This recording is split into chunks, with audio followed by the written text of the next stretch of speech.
In this video, I'm going to show you how to add noise in Affinity Designer. If you find this video helpful, please consider to like this video and subscribe to my channel.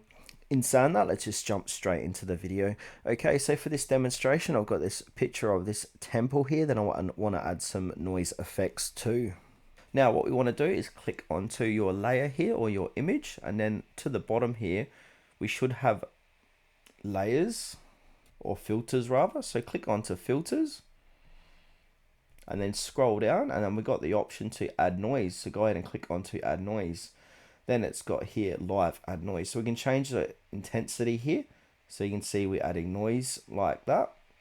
Now below that we've got two different, we've got uniform or Gaussian, and we can make sure or have this monochromatic checked or unchecked, and also we've got the opacity. So if you want to, we can change this slider down too. You can see how the opacity affects the live noise getting added to the picture. So I might keep that at about 75%. And then blend mode, we've got multiply, we've got color burn. So this is all the different type of noise effects, darker color, light and screen. So yeah, you can play around with all that and change how the noise looks on your image. So I might keep it like that. That looks probably best for this image.